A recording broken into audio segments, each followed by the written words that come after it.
किले लकीस क्या?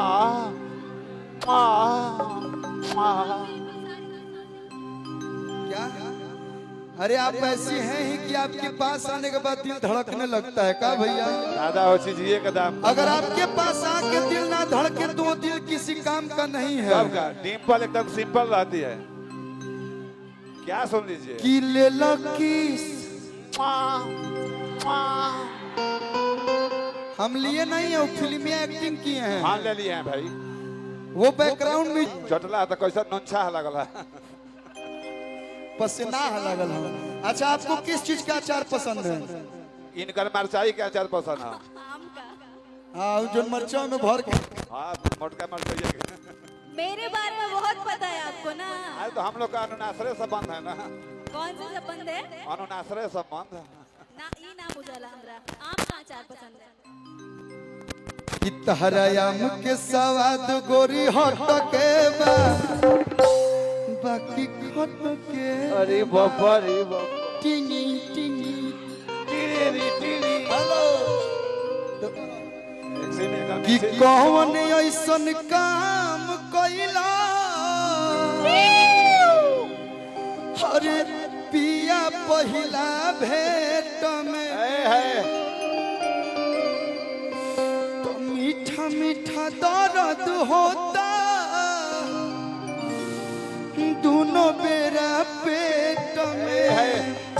कहलू हाँ पेट में दर्द बा तो मेफ्टल स्पास दे दो। तहरन गाना रहे कि का जाने देख के तू अहिला का कहिला मीठा मीठा बाते कमरिया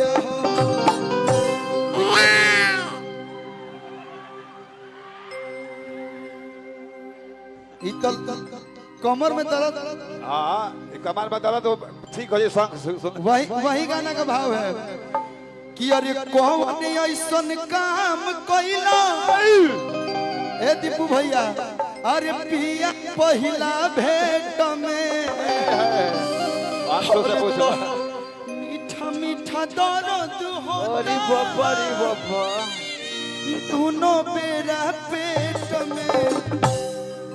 हम पुष्पा पिया दो। क्या करेगा हम लोग का आदत है वहीं पे जाने का। ये कहलू अरे हमारे मना तो हम कैसे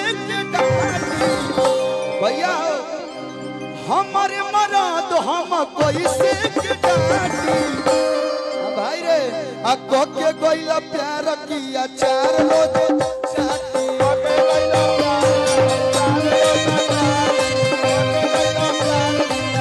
हेलो वो उंगली गलत हो गया। वो उंगली मेरे से गलत हो गया। ये कहलू भाव में कुछ और हो गया।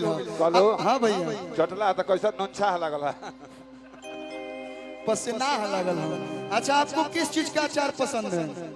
इनकर मरचाई के अचार पसंद है। आम का। हाँ जो मिर्चों में भर के। हाँ मोटका मरचाई के। मेरे बारे में बहुत पता है आपको ना। अरे तो हम लोग का अनुनाश्रय संबंध है ना। कौन सा संबंध है? अनुनाश्रय संबंध ना ई ना बुझाला हमरा। आम का अचार पसंद है। कि तहरायाम के सवाद गोरी हट के बा बाकी खट के। अरे बाबा रे बाबा टिंगी टिंगी टीरी टीरी हेलो तो वे हाँ चलिए कहूँ कोई लेकिन कहे के बा आ के कोइला प्यार की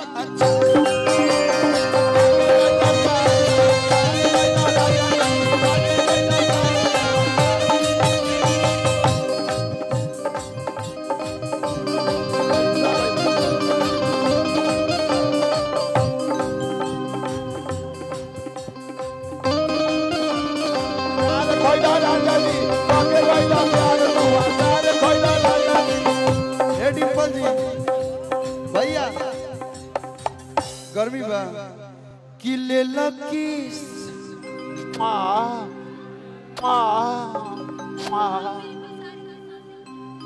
क्या?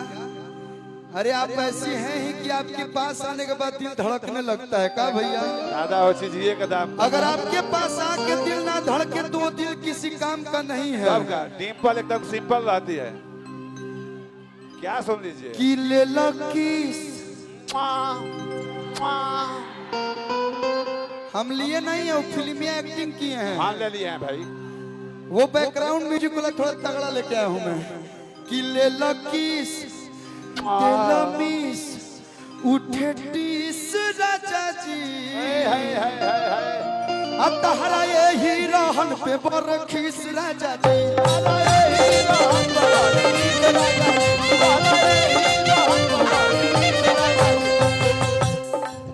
ले लो किस दे लो मिस उठे टीस राजा जी।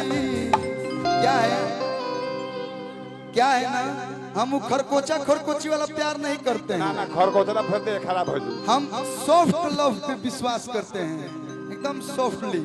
हो ले ला किस दे ला मिस उठे टीस राजा जी। तहरा यही रहन पे बरखीस राजा जी।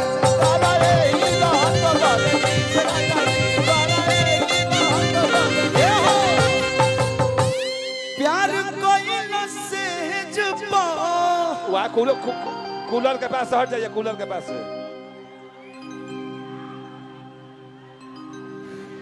हमार कोनो गलती नहीं है। आई हो दादा।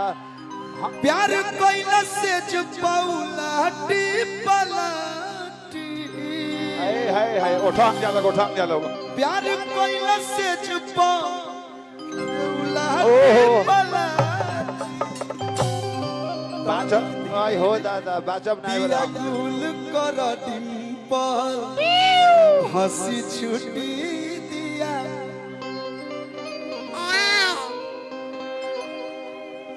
प्यार कोइला से जपा अरे उलाटी पलाटी। भैया हो आ को के कोइला प्यार की अचार।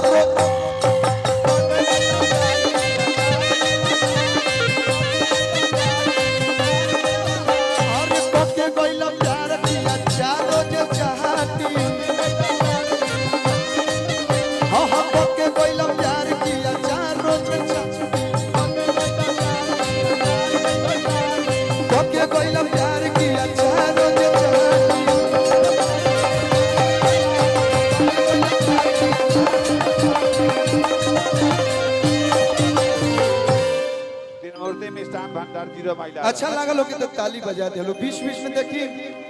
देखिए आप लोग के प्यार और आप लोग के आशीर्वाद पावे खातिर हमनी के सब कलाकार आई ना सुन। सही बात। हाँ डिम्पल जी, डिम्पल जी तो बड़ा सिंपल लिखा लगा तेरी। आप कहेंगे हमको सिंपल। सिंपल का मतलब क्या होता है? क्या होता है? सादगी, शालीनता, व्यवहारिक। नहीं नहीं, डिम्पल का मतलब ये होता है कि जो लकी होता है ना उसके गालों पे होती हूँ मैं। सिंपल का मतलब होता है कि ओरिजिनलिटी, बनावटी तार नहीं। दिमाग खाली वही जो रही वही जो के हवन हो गई से। डिम्पल जी ऐसा आप बोली ना भैया, हमारा तनी मनी लागल। आप बोली गाल में गड़ही होता है, जो सॉरी गाल में डिम्पल होता है उसको डिम्पल बोलते हैं। हाँ छोटो बाबा हंसलन तो चार चार को गड़ही आवेला, ओकरा का कहल जाला? उनके साथ के तो हम आऊं यहीं से हमारा हो जाला। ए सैया चुभुर चुभुर, यही गाना ना। शिल्पी जी भी आई हुई हैं, तो लोग एक ही साथ ड्रेस के मैचिंग मिला के लू लोग का। भैया भैया नमस्ते भैया। शिल्पियों को बोला कुछ कलाकारी भेजे के लोगों। जोरदार ताली एक बार फिर से आप लोग बजा के स्वागत अभिनंदन कर दीजिए। आओ शिल्पी। हम शुरू करनी है कि जितने भी कलाकार आए हैं वो सारे कलाकार बन के नहीं, फैमिली के मेंबर बन के आए हैं। आप देखिए सब लोग जुटा धीरे धीरे। आज